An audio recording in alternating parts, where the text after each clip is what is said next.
Arizona, Colorado, Indiana, Michigan, New Jersey, Tennessee, and Virginia. Listen up. WynnBET is now live in all these states, and the excitement of Wynn Las Vegas has finally landed in online sports betting and casino play. From boosted parlays to live in-game offs on every major sport, WynnBET gives you the tools to win. Sign up today for your risk-free $1,000 sports bet. Download the WynnBET app now or visit wynnbet.com to start winning. You're listening to the Huddle Up Podcast with Chad Jensen and Zack Kelberman. Join Broncos Country's deep divers at milehighhuddle.com and sound off. And now it's time to drop some knowledge.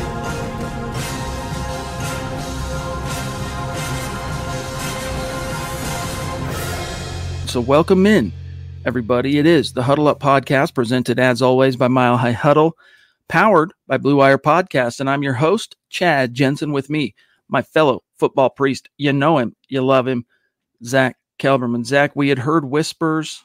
Of course, the Denver Broncos had originally been scheduled to play in the UK during the pandemic season, and that got kiboshed for obvious reasons. But now we learned today, and I'll pull up the article here from Keith Cummings, who wrote it up at milehighhuddle.com. Indeed, the Denver Broncos will be playing in the United Kingdom this year, and they're going to be facing the Jaguars in London in October. Your gut reaction, sir? I have a couple thoughts about this.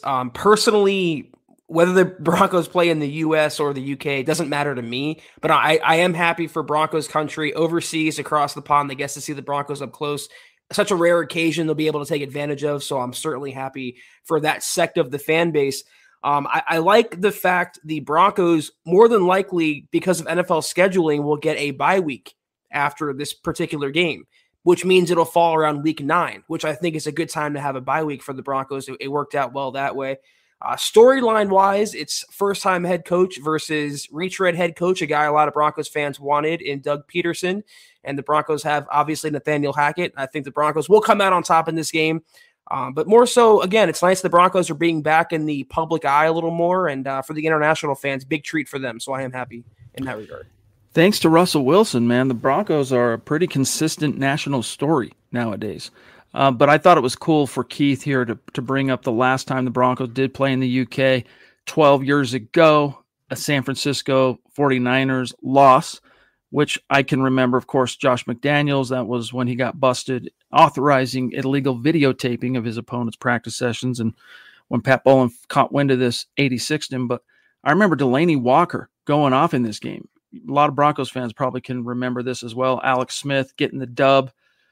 It was no fun. But yes, I'm stoked for Keith. Keith lives, he's the only member of our staff here at Mile High Huddle that is, well, no, that's not true. James Campbell also is in the UK. So for guys like Keith, for guys like James, for members of our community like JT, Marcus Lewis Hennis, so many of you out there, if I don't mention you, know that we love you.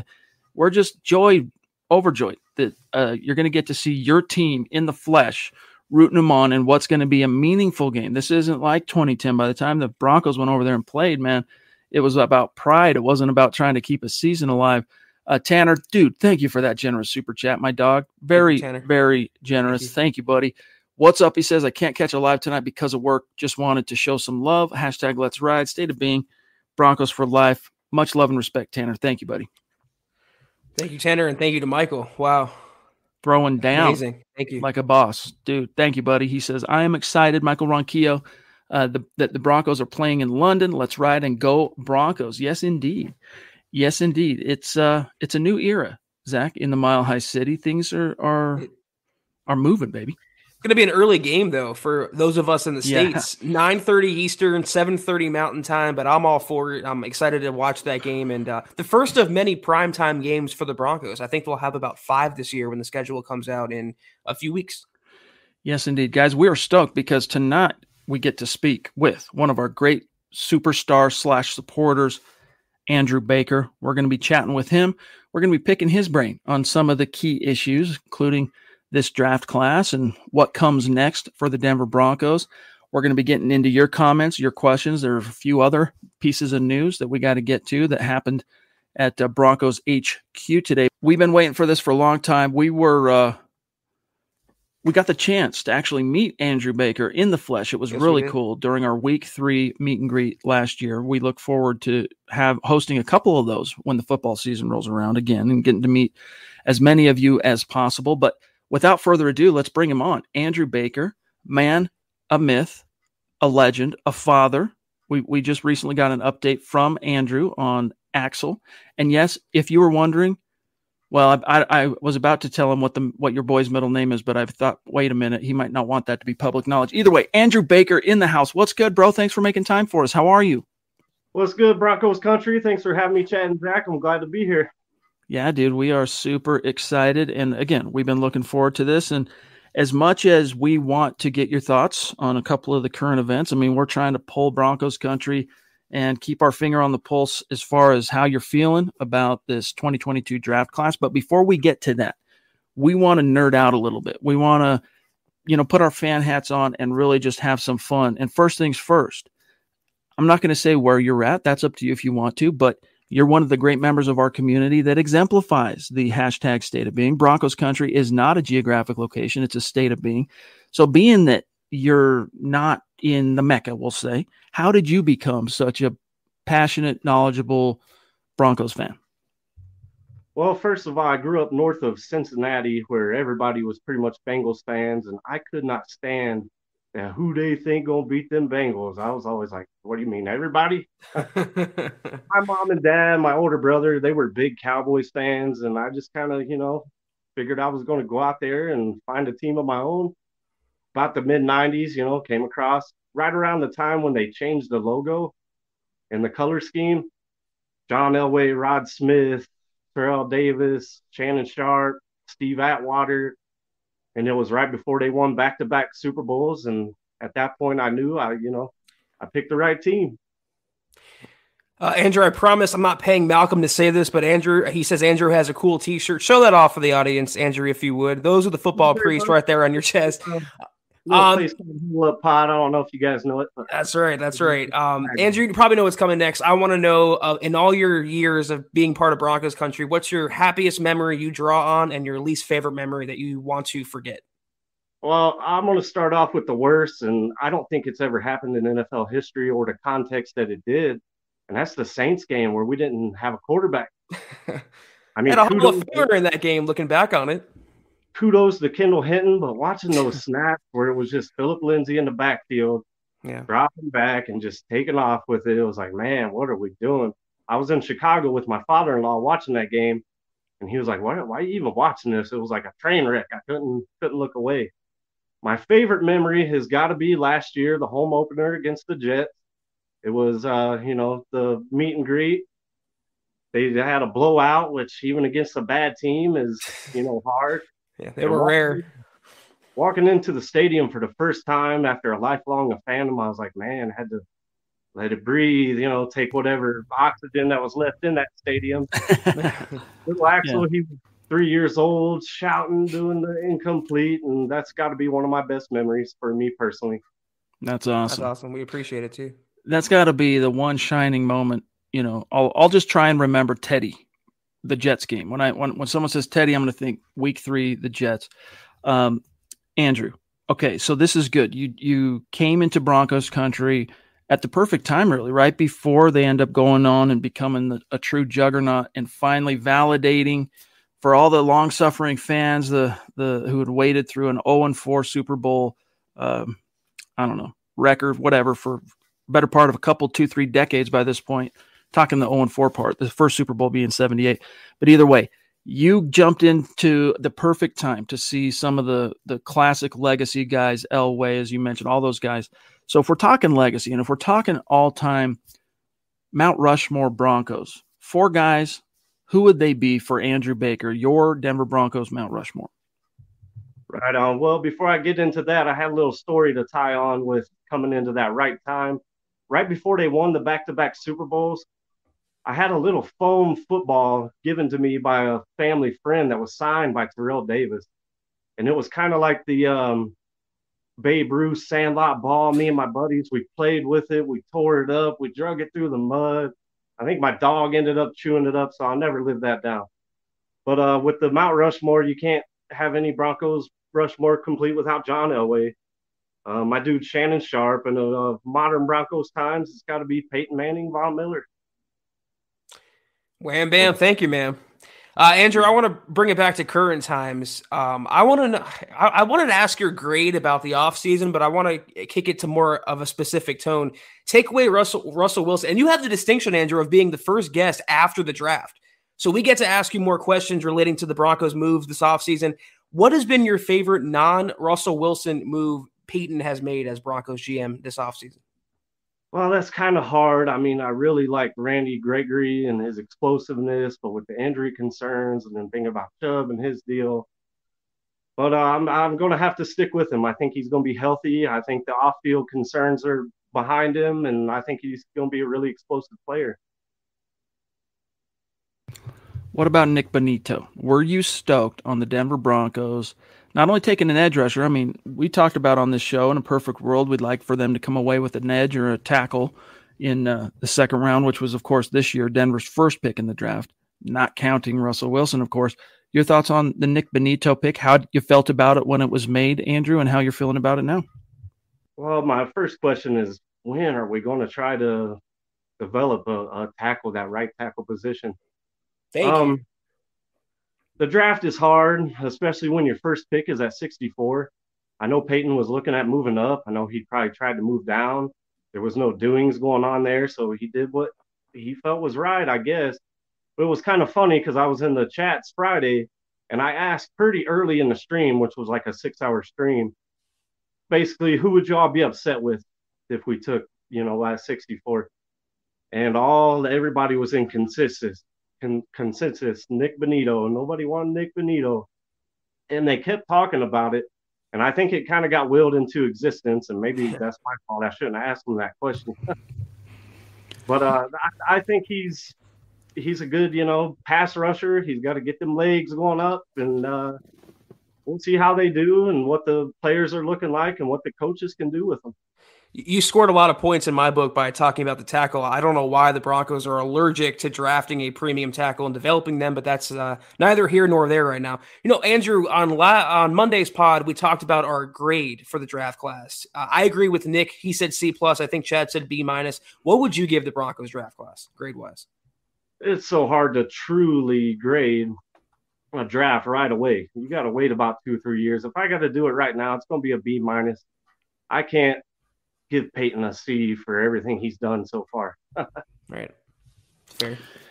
I mean, if you're including Russell Wilson in the draft haul, I mean, depends on how you want to attack it. I could see a better grade, more rosy colored grade. But that being the case, last question for you here, Andrew, and then we'll let you get back to things. What do you foresee happening? And hopefully, by the way, between now and when the season starts, maybe we'll get to have you back on the show and we'll have a little bit more information. We'll get to maybe see how the team's coming together, OTAs being in the books at this point later on, and then maybe training camp. But for now, what's your prediction? You don't necessarily need to give us a record prediction unless you got one. What do you expect to see from this team in 2022? Well, I've got to do a record. At the very worst, it's got to be 10 wins. I mean, come on. At best, probably 13. But as far as everything going on in the rest of the season, I don't know what, you just never know with George Payton, whether he's done with free agency. It's hard to tell. I think they're going to put in a lot of work. I think the coaches and everything, they're going to start to get that gel going before the season even starts, because I've heard a lot of people say, well, we might start off rocky. They got a gel. The excitement's high. The energy's high. I think they're all going to put in a lot of work right now. And I'm optimistic. Everything's going to start coming together. Heck yeah, buddy. From your lips to the ears of the football gods, he is Andrew Baker. He's a maven in the MHH community, especially on Facebook. Andrew, thanks for all that you do. Thanks for being in every chat just about. Thanks for coming out to the meet and greets. Thanks for making yourself available for some content here tonight. You crushed it. You knocked it out of the park. So thank you, my friend. It's really been a joy getting to know you, and we'll talk to you soon. Yeah, thank you guys for having me. Let's ride and go Broncos. Thanks, yeah, buddy. All right, there he goes. Andrew Baker, AB. Awesome. I think I'm just going to call him AB now. I like that. AB, phonetic. Oh, we got the Duchess jumping in with a very generous super chat. Top rope. top rope. Yes, indeed. And Michaela Baum, love you so much. She says, I can't wait for the schedule and some live football. Yes, indeed. Yes, indeed. We'll get that schedule reveal here very, very soon, Zach. And we have football coming up. The Broncos have a rookie minicamp, I believe, the 13th and the 14th. They have OTAs scattered throughout this month and the beginning of June, and a mandatory minicamp in mid-June. Then before we know it, training camp's here and preseason, and we'll have football again. It's right around the corner. I cannot wait for it. I'm pumped up. And Michaela, you add to that excitement with all your generosity. Thank you. Yes, indeed. Love you. Appreciate you. We'll be, I'm sure, talking to you more here in the chat. But yeah, dude. Andrew, he's just a stud. When he showed up at the meet and greet, he had his wife, his kid in tow, stoked. He was telling me before we went live, I said, where'd you sit in the stadium, for that week 3? And he said, wherever they're shooting up the fireworks after every touchdown. I'm like, yeah, baby, that's a great spot. Like if you're going to take, well, first of all, yourself, but let alone take your kid to their first Bronco game and everything, dude, that was a great fortuitous, you were smiled upon as far as first impressions and memories go. That's awesome. Thank you again, AB. Speaking of thanks, Zach, we got GLP, Gary Leach Palmer in the house. Hey, Chad, Zach, Scott, since Russell Wilson came to town, the perks just keep coming. Relevant again, and welcome, Andrew. Yeah, baby, the Broncos are relevant. I mean, it's cool to see I don't really care that much about this stuff, to be frank with you, but there is a part of me where it's like, hey, it's cool to see whoever the Broncos starting quarterback is, you got Good Morning Football wanting their time, right? Like Good Morning Football is not trying to break their neck to get Teddy Bridgewater or Drew Lock or Joe Flacco or Trevor Siemian on the show in the middle of, 3-4 days after the draft, but they did for Russell Wilson because he's a star. The biggest perk is still yet to come with having Russell Wilson, and that's winning football games. And the Broncos are going to win plenty of them. I'm right there with Andrew in what he said. The floor is 10 wins. How nice is that to say, Chad? For years, the dream, the ultimate goal would be for 10 wins if everything broke right. Now that's the floor. The ceiling could be 13, 14 wins. Sky's the limit. This team is primed for success in 2022. I'm so pumped up. Speaking of being primed, the Denver Broncos made a roster move today. And if you're listening to this after the fact on Wednesday, I'll show you guys what happened. I'm sure most of you have already read about this, but even after, Zach, I want to get your take on this, because even after using one of their premium round picks on a tight end, the Denver Broncos opted to re-sign Eric Saubert to a 1-year deal. So I'm now wondering, you went out and signed Eric Tomlinson, and I know it wasn't to a lot of money, and this deal for Saubert certainly is not going to be for a lot of money.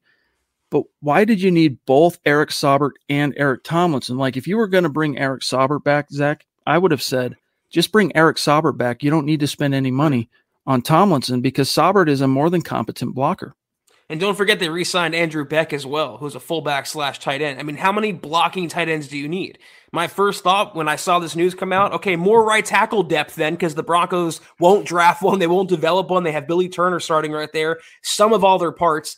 He's, people say Saubert's a sneaky good receiver. I never got that vibe. He's kind of a blocker, an extra tackle, so to speak. So if Peyton thinks he's going to help the team and help the running game and keep Russell Wilson upright, I like it, but I have the same question I had about the Dulcich pick. Did you need him? Is he a necessity? I don't think so.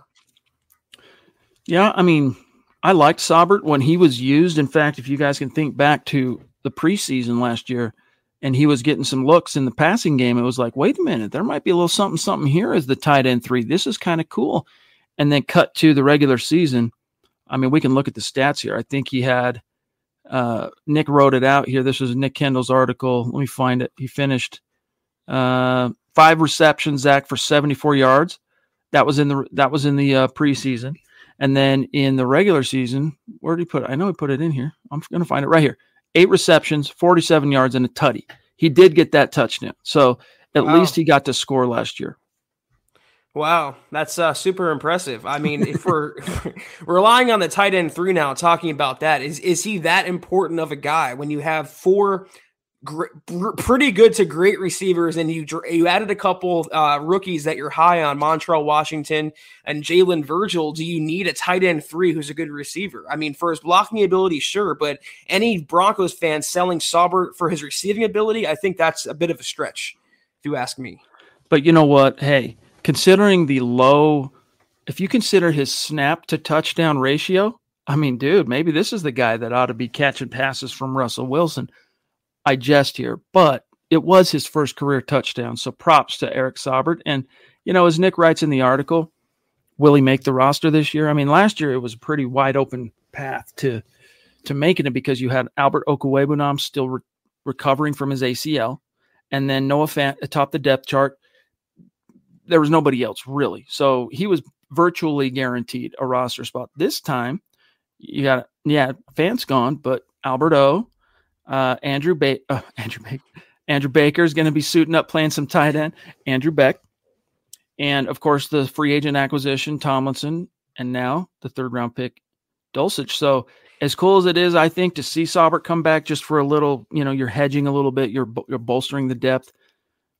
One of either he or Tomlinson, I just have a feeling, isn't making this roster. Or Beck. I was going to say one of the 3 is destined to get cut. There's no way they can go into the season with that many tight ends, most of whom do the same thing. Albert O is a better receiver, I think, than all of them when he plays to his ceiling.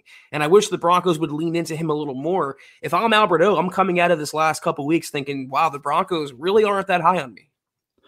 By the way, Phil McLaughlin jumping in. He says, great to see Andrew. I'm really excited to see how the coaching staff gets these draft choices in top shape. Go Broncos. Yeah, and that's the thing is, you know, Nick Bonito, let's put it this way. For the MHH draft guys, Nick Bonito was not a darling amongst them.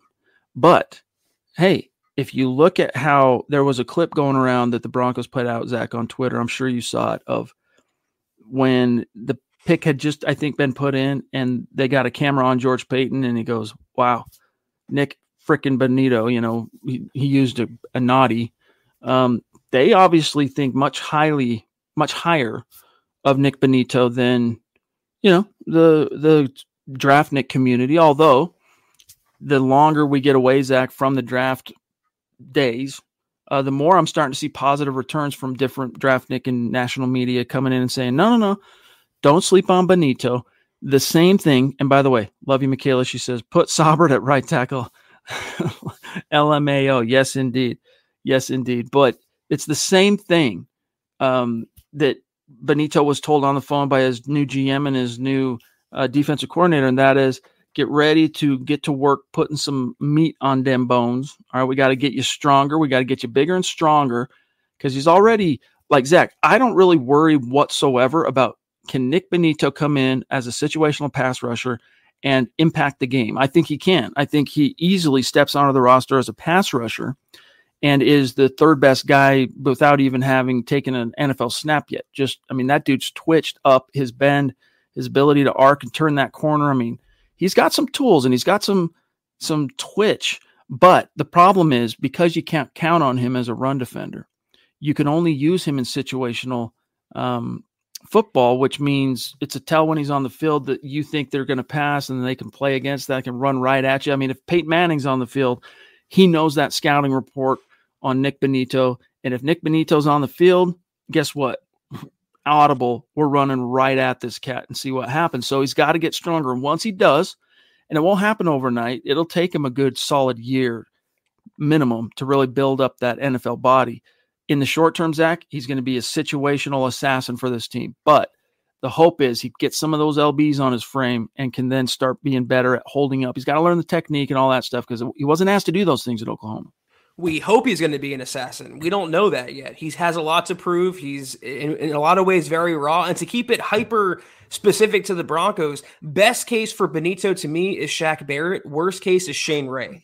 And I'm worried about the Shane Ray scenario playing out. There's kind of the same qualities in a sense. I think he'll be more successful than Shane Ray was. The bar is not set very high for that, but he's not the pick I question too much. I kind of still question the Dulcich pick. And to Michaela's point about Saubert playing right tackle, that's where he'd line up. Any one of these guys, they're going to play. either Saubert, Beck, or Tomlinson, they're going to be right next to Billy Turner or Calvin Anderson or Tom Compton, whoever's starting there. Because what did George Karlaftis say at the draft, Chad? He said he wants to sack Russell Wilson. He wants to get the little after guy. him. The little guy. And he's not the only one in that division or in the NFL who wants to get after Russell Wilson. And when Karlaftis takes the field, he's going to line up opposite the right tackle, more than likely. And you have to protect Russell Wilson at all costs. So, yeah, I'm playing one of the tight ends as a tackle. Andrew, it was our pleasure to have you on the show, my friend. Again, thanks for making some time for us, my brother. Give our best to the missus. Give our best to Axel. It was great getting a chance to chat with you. Jay Valentine jumping in with the super chat. Really appreciate that. He says, what's up, big Broncos fan? Appreciate this channel. It helps me out with the news. Currently a junior in high school grinding for FSU. Wish me luck, dude. I hope you get that scholarship, dog. Yeah. Hope you get that scholarship. What do you play? What's your position? Let us know. But thank you for the super chat. Thank you for the kind words and participating here at MHH. Thank you, Jay. Thank you, Jay. Best of luck, man. It reminds me, Zach, you probably get these too, but when draft season rolls around, the pre-draft run-up. So we're talking when the college football regular season comes to a close, and then you get all the bowl games, and then you get the real meat and potatoes of the pre-draft scouting process. My DMs, which I keep open on Twitter, I start getting flooded with prospective college, kind of fringe college prospects that aren't even on NFL radar, that are trying to get on NFL radar, saying, hey, could you maybe do a write-up on me? Could you check out my film? And it's like, hey, dude, you know what? God love you. I wish I could help you, but it would do absolutely nothing. It does nothing, and it's not Bronco relevant. If you're a prospect that had been invited to the combine, if you're a prospect that was even at a Division I school that held a pro day, then it might make some sense for me to say, all right, hey, Eric, could you maybe do a Finding Broncos on this kid if you can find some film on him? But most of the time, the guys that are reaching out to do that, there's none of those resources available, and I have to, unfortunately, just kind of disappoint them. But I wish I could be of more help in those situations, honestly. I do hope Jay gets the Scully, and I hope he keeps us updated on what he's going through. We appreciate your interaction. Hope to see you around. Heck yeah, bro. Hope we're reading that right, FSU. Hope it's Seminoles, what you're saying there. All right, Zach. So we get past. I want to pull up a few things that have published since last you and I were on the horn with everybody here.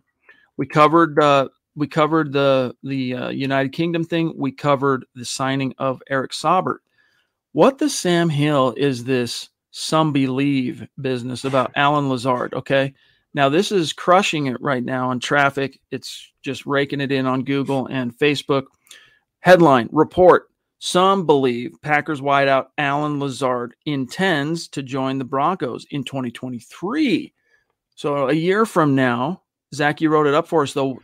Break it down. Yeah, basically the Lizard Man is an RFA who's yet to sign his tender with Green Bay. And from what Mike Florio reported, he's holding out of off-season workouts, might even hold out in a training camp. We don't know that yet. But apparently he intends to maybe, this is a possibility, play out this season on his RFA tender, become an unrestricted free agent in 2023, and then reunite with Nathaniel Hackett and the Broncos and join that receiving core.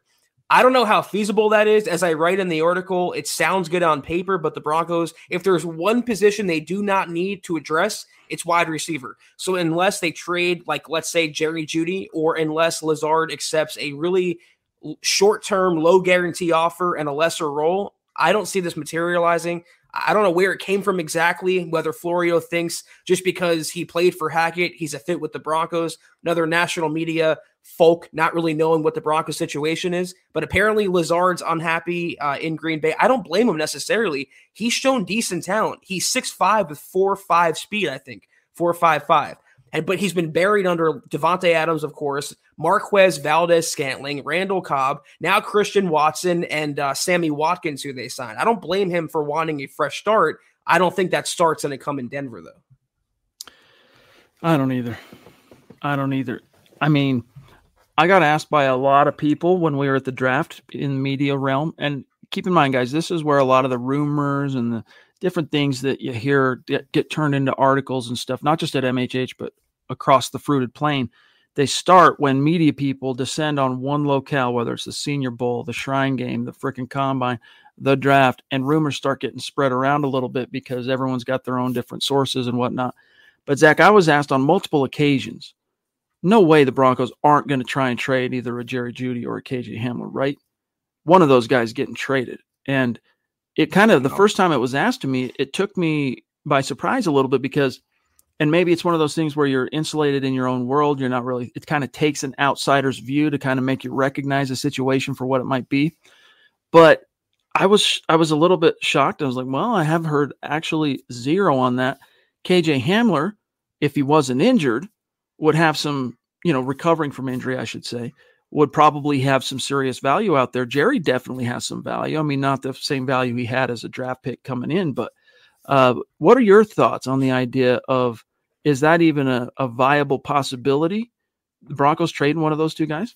I don't see why they would.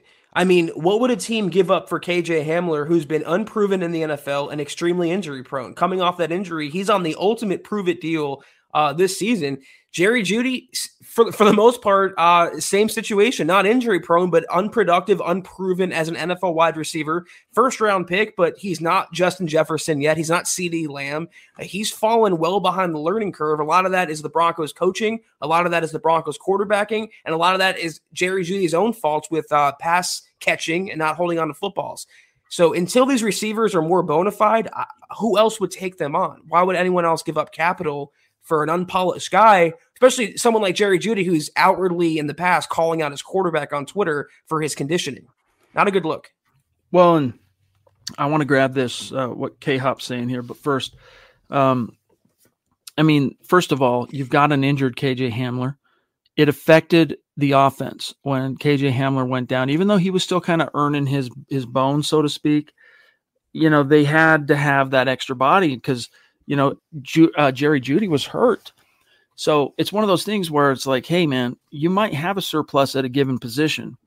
Sometimes, unless you're in a position where you can be a chooser, I'm not sure the Broncos have moved from being beggar to chooser quite yet. I know you got Russell Wilson, but considering the fact that, you dealt with some injuries last year at the wide receiver position from both the players I mentioned, Jeudy got hurt, Hamler got hurt. Jeudy missed half the season almost. Let's remember that. Sure. Hamler missed, 80% of the season. So better to have and not need, Zach, as you heard me say once or twice in Vegas, than to need and not have. And no one else on the Broncos roster with respect to Montrell Washington and Jalen Virgil can do what KJ Hamler does, which is run really fast in a straight line and break defenses wide open. Russell Wilson throws one of, if not the best deep ball in the entire league. And he's going to want to take advantage of Nathaniel Hackett's downfield play calling. Who better to do that with than with a healthy KJ Hamler? So the Broncos are fine at receiver. George Paton had enough foresight to lock down Cortland Sutton and Tim Patrick before the wide receiver market exploded. They have Jerry Jeudy and Hamler on their rookie deals still. Why mess with what's not broken right now? Leave it be. It's going to be fine. Jerry Jeudy's in for a breakout year. KJ, if he's healthy, is going to do things down the field for the Broncos. They're going to be explosive, and I want to see that. All right, let's grab here K-Hop saying, so no more A.J. Johnson. It doesn't seem like the Broncos have any intention of bringing him back. But you know what? When it comes to George Paton and his own original free agents, we should probably say never, because they waited till almost the draft to bring back Kareem. They waited till almost the draft to bring back Melvin Gordon. They waited till after the draft to bring back Eric Saubert. So it doesn't seem like the pendulum, Zach, is swinging back toward Alexander Johnson's direction, but stranger things have happened. George Paton must not be a dinosaur guy. It's the only explanation as to why Johnson's not in the Broncos uniform. But, they're really high on Josie Jewell, and they brought him back for a reason. They targeted Alex Singleton as a guy they wanted on the outside market, and they brought back Jonas Griffith, who I think is the dark horse in this Broncos inside linebacker competition, so to speak. So I hope he gets a contract somewhere, but the fact he's still unsigned leads me to believe that maybe the NFL, like the Broncos, aren't as high on Johnson as maybe we all once were. RAL Blitz on Twitch. We always want to try and grab a comment or question or two from our Twitch community. It says, "G'day, boys. Really looking forward to preseason already. I'm keen to see those camp battles, cheap moves we make, and who might be some of the surprise cuts. # state of being." Well, let me tell you something. I mean, it'll be here before you know it. I mean, we're already sitting here in May, and it seems like just yesterday, the Broncos season was over, and time flies so fast. I don't know about you, Zach, like if you've noticed time kind of telescoping on you. By that, I mean, when you're young, let's say you're in high school, time is like your view of time is wide. You got all the time in the world, man. So many possibilities. And the older you get, whether it's you got a job, you get married, you get settled down, whatever, and you kind of become slave to the grind, for lack of a better term, it's less and less time. For me, that really accelerated when I started having kids. It went from time I'm looking forward to things happening, and it seems like it's taken forever for the things that I'm looking forward to come, to all of a sudden, boom, boom, boom, boom, boom, boom, boom, it's happening around you. And then, one day I'm going to wake up and be 75 years old and not know who I am or something, like time's a weird thing. And we'll still be podcasting at 75 though. So we can all be grateful for that. It's true though. I mean, we all have a different view of time the more we get older, but one thing I've learned in this business covering the NFL, there's really no off season. There's something happening every month, and minus that 5 or 6 week respite in between late June to late July, it's constant football going on. So before we all know it, we'll be talking about training camp and then preseason, and then we're right back into regular season play. And it's going to be a fun ride, and I'm enjoying every part of it. All right. I'm making sure we're not missing something here on the news wire. What's that? I wanted to say that I missed something, and this is for Scott. This is for my ego and for Scott's notice. Teddy got KJ Hamler hurt. Poking the bear. Just so we're clear. Wait, Judy got – I'm trying to remember Judy's injury. Wasn't it a camp injury? Did he get – oh, no. It was during the season. Yeah, season opener. Yeah, that was a brutal hit. You got all twisted up. I remember it now suddenly. Okay, real quick here. Thought it was broken. I don't know how that wasn't a worse injury. Thank God for Judy, but that was gnarly. That's right. Yep. Let's take a look here, Zach. The Broncos, after their 2021 draft haul was made, like almost the immediate aftermath, they were getting lauded and props. And then even in retrospect, of course, George Payton is given the crown, so to speak, for the best draft class, et cetera, et cetera. This time around, it wasn't an overwhelming, check out this class.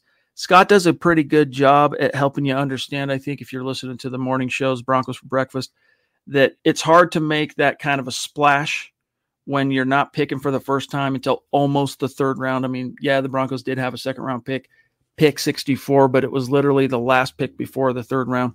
But still, people were a little lackluster on terms of like Greg Dulcich, the tight end. And I think he might have kind of felt that a little bit in the media room when he showed up on Saturday for his presser, Zach, and people were questioning his speed. And I like this because he kind of punched back. I like it. He says, quote, "I think my speed is definitely elite.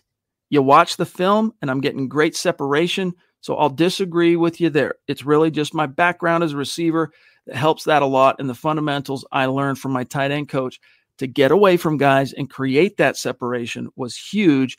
And I'm excited to continue to do that, Zach, at the next level," close quote. So this guy ran a 4.69 at the combine, right? Which was a little bit lackluster. I mean, if you compare it to Albert O, 4.49, Noah Fant, 4.50, it's obviously not up to snuff, but it's kind of pedestrian for a tight end. But he's saying, no, that was the anomaly. I'm faster than that. I have elite speed. What do you think? Well, he's not going to say I'm slow as hell and I suck as a tight end. I mean, he's going to give himself a compliment. But elite? 21, 22 years old, whatever, feeling himself, just got drafted. I'd be bragging too. But 4.69, that's not a great number. He's going to have to prove he's elite, and not Joe Flacco elite, but actually elite in the NFL. But there is football speed. And, there is like when a glider, not necessarily a sprinter on the field. Maybe he's that, but time will tell for sure. Big expectations to set out of the gates, though. I mean, Gronk wasn't a speed demon, right? Travis Kelce, I don't remember what his 40 was off the top of my head. I'm going to look it up, but I don't think of him as a speed demon. He's more of a tactician, right? Like he's more of a craftsman. Let me see. Travis Kelce, I want to see this now. 40 time. It's been a while, obviously, and this was a guy that he was a 4.61, so that's a little closer to a Dulcich. Dulcich's time at the combine a little bit slower than that, obviously, almost a full tenth of a second. But I just think he's a guy. If you turn on his tape and try to learn a little bit about Greg Dulcich, he's a guy that, as he talked about from his tight end coach, he just has a knack for getting open. And I just hope that with all this tight end talent that they're loading up with, Russell Wilson uses these guys this year. A little bit.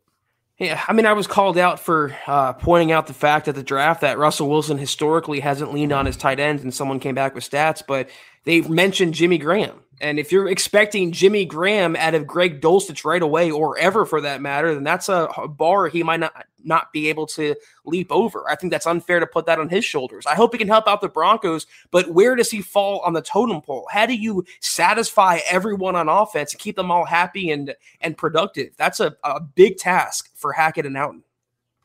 That it is.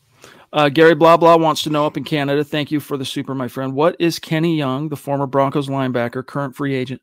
What's his market value? $2.5 million a year? Maybe. Well, if you look at what he earned, and remember, the only contract he's played on up to this point was his rookie deal. And his career earnings currently total over 4 years, just over $3 million. So about $3.1 million is how much money he's earned in the league. I think he's at this stage, for whatever reason, I think he's just maybe a little bit more than veteran minimum level value on the market. Probably, Zach, one of the reasons he's still languishing out there is that he is seeking something like 2.5 or 3 or whatever he might be after. If he just said, look, pay me what you want to pay me, I'm going to go prove it. Because he had some bad luck last year. Started out on a good team, then he got traded to a bad team and then got hurt. That's just bad luck, dude. That's bad luck. So take what you can get one more year, whether it's in Denver or elsewhere, and go prove it again and then capitalize, because I always liked Kenny Young. I liked him coming out of UCLA. I thought he was going to be a stud for the Ravens.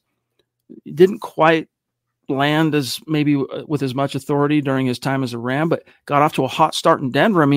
When he was inserted, Zach, into the starting lineup week 9 against the Cowboys next to Baron Browning, all of a sudden that defense just came to life. And it wasn't so much that it was because Kenny Young was making play after play after play. He did make a few plays, don't get me wrong, but it was the energy he brought, that swagger, that intensity, that dog. That's what I've always liked about Kenny Young. He's a little smallish for an off-ball linebacker in the league, but if he takes a little bit less, I think he'll find a home and then can get out there and prove it again. I like Kenny Young a lot, man. He might be a situational linebacker because he's kind of one-dimensional in a sense, but the energy he brings is incredible. He even got Vic Fangio to walk around on the sideline and uncross his arms in that Cowboys game, Chad. So it rubbed off on everyone. And I love the fact the Broncos had a coverage inside linebacker for once in what felt like an eternity. But Jairo Evero being on the Broncos coaching staff now, if he doesn't sign off on Kenny Young, that's a pretty big – he coached him in Los Angeles. He would know what Young's capable of, and maybe they don't think he can help out the team. Maybe he doesn't envision using Kenny Young as a true full-time inside linebacker. Maybe they're happy with Josie Jewell, Griffith, and Alex Singleton, but a team that needs a guy who can run sideline to sideline, bring energy to a defense. The Cowboys, for one, would be fools not to bring in Kenny Young on a 1-year, $2 million deal. He can help out a lot. He'll never be maybe an all-pro, Pro Bowler, 17-game starter, but as a guy, your third inside linebacker, situational guy, energy, locker room guy, you could do a lot worse than Kenny Young. Here we have RD, another great listener up in Canada. Welcome. Thank you for that super. Any thoughts on who the Broncos might trade for picks next year, right? Because what do they have now? Is it they had 4, now have 5? I keep confusing this. Or is it they had 5, now have 6? I think it's 4, now have 5. But either way, Peyton does want, he said, I guarantee we'll have more picks than we have currently come draft time next year. Who are they gonna turn to pick up some of those picks, Zach? I got to give credit where it's due. I think this is a good call right here. Lloyd Cushenberry, after taking an interior lineman and then bringing back Glasgow, and they are not high on Cushenberry from what I hear. So maybe he could be a trade chip. Maybe like we talked about KJ Hamler, but I don't see the Broncos wanting to move on, nor do I see a team calling about KJ. You have to look at the positions where the Broncos are flush to see if maybe another team would bite for a player. I mean, I'm thinking safety. Maybe someone takes a chance on Jamar Johnson. I don't think they're going to trade Caden Stearns, but they don't have many trade chips, which is a good thing for the Broncos. And if they were to acquire more picks, they likely would do it during the draft like George Payton did, moved out of the day 2 to get a 3rd round pick next year. I think that's the way he would go when he's on the clock. Yo, Dale, we got to hang out with Dale in Vegas. It was very, very cool. Jumping in from the top rope. Looks like he made it back safe and sound to Hawaii. Great to see you in the chat, my friend. Thank you for that very generous super. Thank you. He was a great host for us, too, on, was that, Friday night? Love you, big dog. He says, Gronkowski, 4.68. Jerry Rice, 4.71. Had Rice been drafted today, 4.71 would have dropped him into round 2 at a minimum. There's speed, then there's speed with pads on.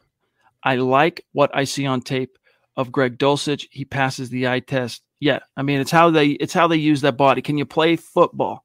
Right? Do you know how to recognize the soft spot in the zone and what you might lack, Zach, from an athletic perspective, whatever it might be, your speed, maybe it's a measurement, whatever it might be. Can you bridge that gap with what you bring to the table between the years from work ethic, football IQ, preparation, taking to your coaching? All those things come together and separate Jerry Rice from being just a 4.71 guy to the greatest wide receiver of all time. I mean, Dale, we appreciate you, and I'm very grateful for how you hooked us up in Vegas on last Friday evening.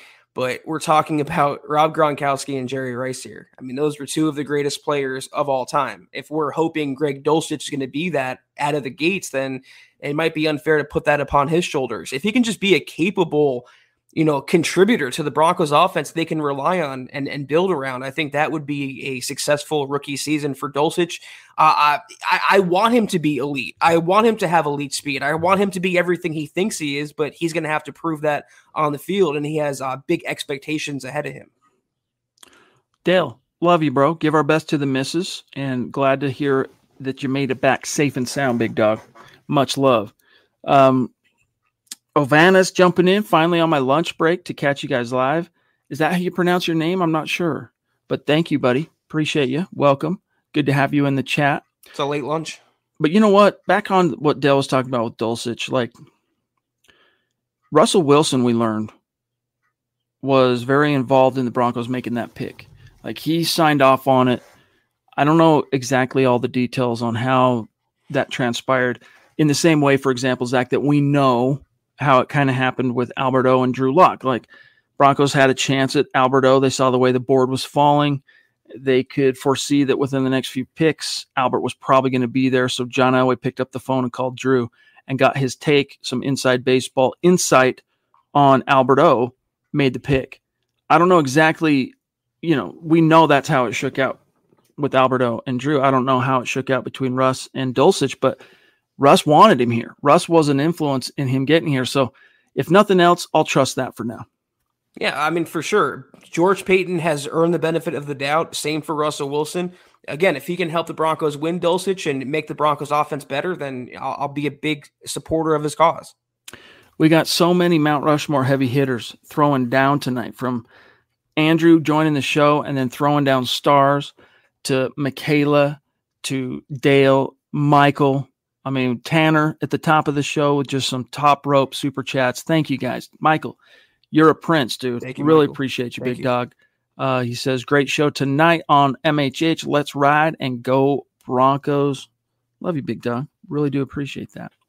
But guys, we're kind of butting up against it. We don't need to push for an hour, Zach. If there's nothing else burning on y'all's mind, any topics particularly, I mean, we could keep going around the horn discussing what other people are saying about the Nick Benito picks. I mean, Nick has done a great, great job of kind of combing the interwebs for the people whose opinions we might actually care about and what they're saying about Denver's draft haul. We could go through some of that, but you're probably better off reading a lot of that from Nick himself. Plus, you can talk to Nick on the Bright in the morning alongside Scott Kennedy.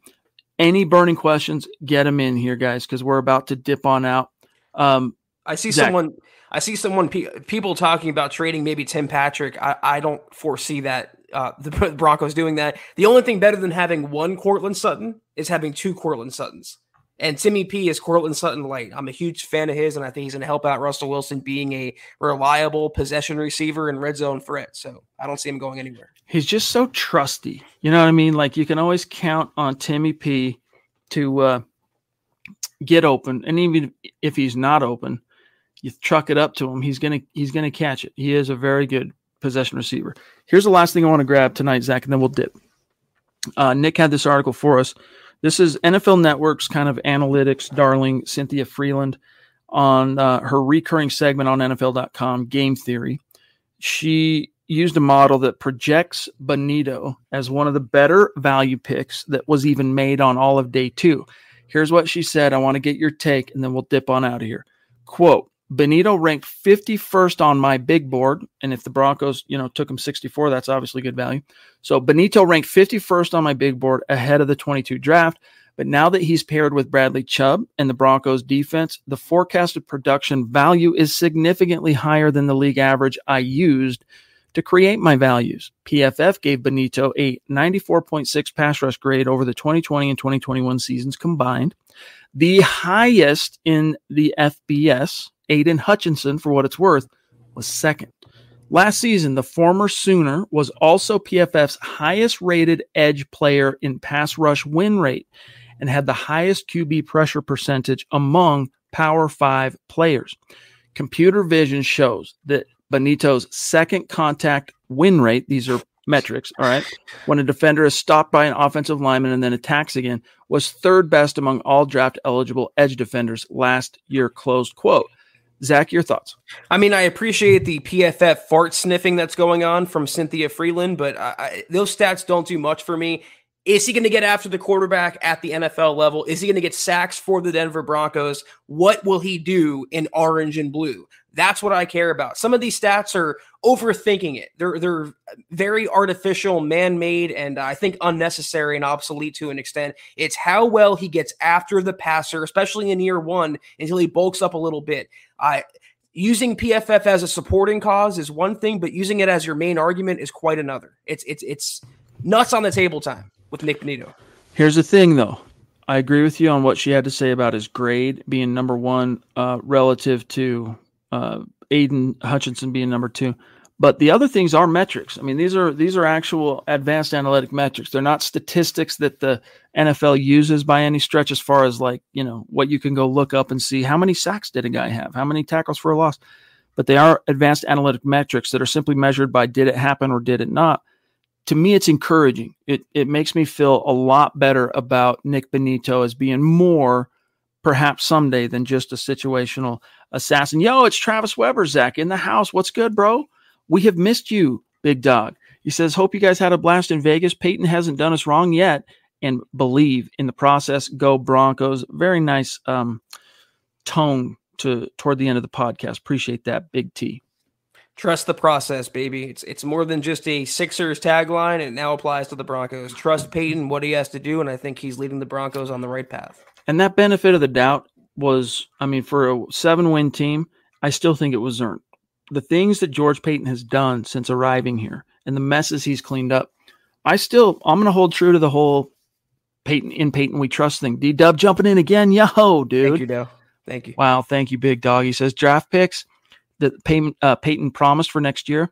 I think one of our wideouts will be traded if he has a big year under Wilson. The contracts given this offseason might demand it. Sutton, $6 million guaranteed, $60 million contract. Devontae Adams, $28 million guaranteed, $141 million.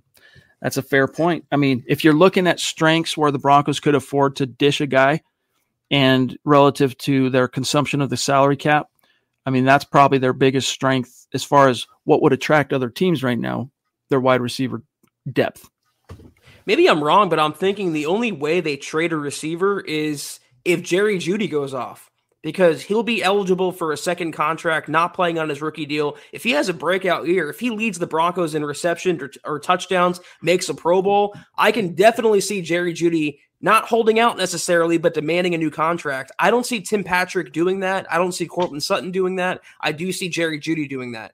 So maybe, Dale, it comes to fruition where if Jeudy goes off necessarily, they might look to either appease him or trade him while his value is at an all-time high. Well said. And Dale, great topics, my friend. Love it. Appreciate the discussion. Appreciate you helping us to, these are things that at this point it's speculation, but that's where we're at in the off season.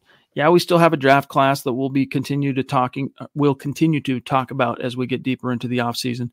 And he's even saying here, I'm not saying it's Sutton, by the way, but no, it's a fair point, my dog. It's a fair point.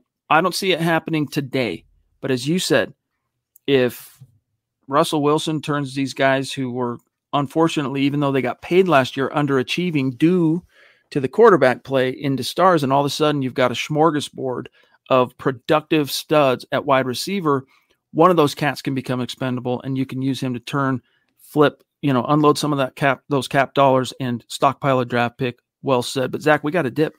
Either way, what a good problem to have though for the Broncos. Too many great receivers, and who to keep and who not to keep. But that was the Huddle Up Podcast, guys. We are done for this evening. We're back on tomorrow, same time, same place, 6 o'clock Mountain, 8 o'clock Eastern. Until that time, follow us on Twitter at Huddle Up Pod. You can follow the main account on Twitter at Mile High Huddle. You can follow Chad on Twitter at Chad and Jensen. You can follow myself at Kelberman NFL. Be sure to follow Scott on Twitter at Scout Kennedy. If you guys want some merch, some swag, it's all right there, huddleuppod.com. Y'all saw Andrew rocking the football pre-shirt.